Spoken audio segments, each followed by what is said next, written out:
Are you an example of resilience or a victim of circumstance? Welcome to Thank God It's Monday. I'm your host, Eric Twiggs. Joining me is Ted Fells, and we are the Digital Dudes. And today, on this episode of Thank God It's Monday, we're going to be talking about this question.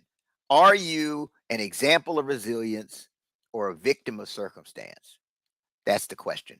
And as I think about this, I'm reminded of something that happened with my dad. This was several years ago. My dad at the time was in his early 80s, and he's healthy today and doing great. But he had had a significant medical procedure. And so after the surgery, we're all in the room. It's myself, my wife, and my brother, his family, and my mom. So all family members are in this room, and the doctor is giving my dad instructions. And the doctor's saying, "Okay, you've just had this major procedure. You're advanced in age. So you really want to take it slow. Get your rest. Don't strain too hard. Don't press too hard. Do you have any questions?" So my dad says, "Yeah, I've got a question. Here's my question. When can I start to ride my exercise bike?" And that really says something to us, right? I mean, this was in that moment, he was an example of resilience. And there's one thing that I took away from that experience that we need to remember. And it'll help us to become an example of resilience instead of a victim of circumstance. You have to remember this one thing. Here it is. Whenever you're going through something, whenever you're going through, there's always someone who's watching you. You have to remember that. Whenever you're going through, there's always someone who's watching you. And I even think about this situation. We're all watching. Let's say if my dad had chosen to be a victim of circumstance in that moment, we would have all went off, down a bad road. We would have been shook. We would have been like, "Oh my goodness." But the fact that he demonstrated that resilience, it gave us confidence that everything is going to be okay. This is just, we know dad, and this is the dad that we know. So you have to think about this. Everyone is watching you when you go through.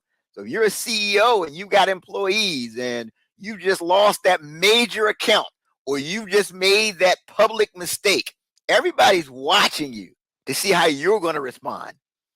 And then if you respond, if you're that example of resilience, they'll be resilient, more likely to be resilient when they experience a setback. And if you become that example of resilience, it positions you to say, "Thank God it's Monday." So, Ted, what are your thoughts? No, definitely. People are watching.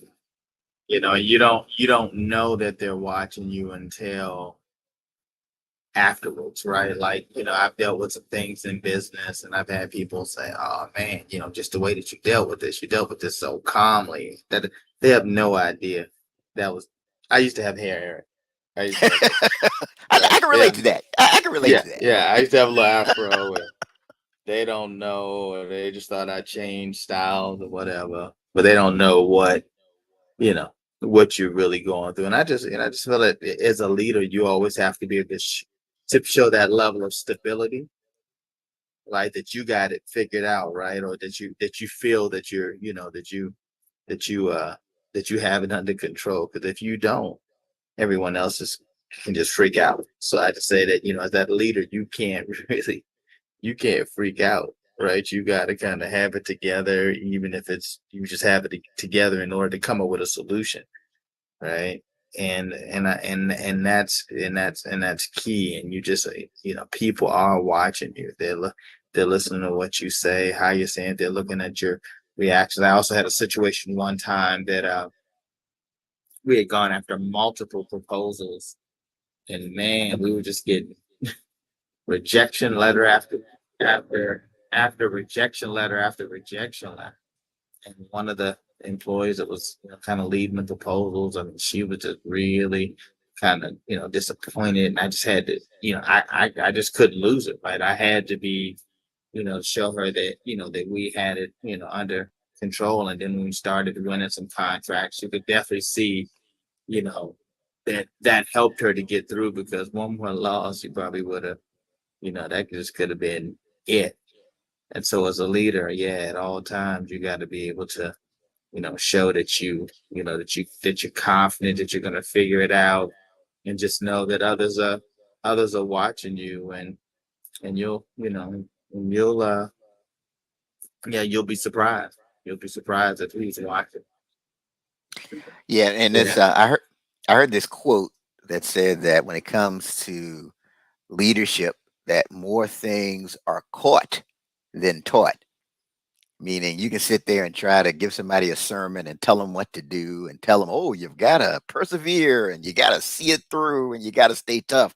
But they're watching you. They're going to catch what you do. And that's really where the lesson is going to come. And I think about that all the time. So one of the biggest motivators that I have is knowing that my daughter, who's 13, is watching me. My son, who's 10, is watching me. Even my wife is watching me. They can see when there's some adversity, and they're like, okay, let's see what Dad's going to do here. Let's see how he handles that. And then they're going to follow my lead. And you just have to think about that. So it's not just your employees, it's also the people that you support. And that's why we just have to make that commitment to be an example of resilience and not to become a victim. It's easy to become a victim of circumstance, right? But it's more of a challenge to be an example of resilience. Ted? It's kind of funny. I remember seeing something on the internet, and I guess it was like a guy come into this room and then just start running, right?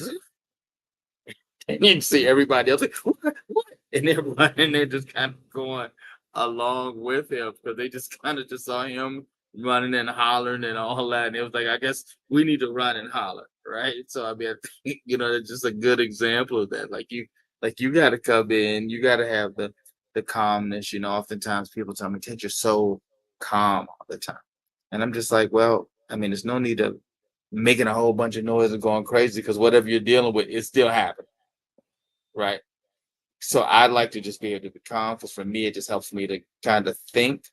And I know that everyone else is looking at me, to see, that I have it under control. I'm at least, you know, stable, in my presentation, even if inside, you know, I may be freaking out, but yeah. No, that's great. That's a great illustration. That it's the speed of the leader, and organizations tend to take on the personality of the leader over time, and that's why you're really the first person you have to lead is yourself. And so I hope we've inspired you today to become that example of resilience. And again, if you make the commitment to become that example and recognize that everybody's watching you or people are watching what you do and how you handle this, it'll really position you to say, thank God it's Monday. That's our time for today. And until next week, have a great one.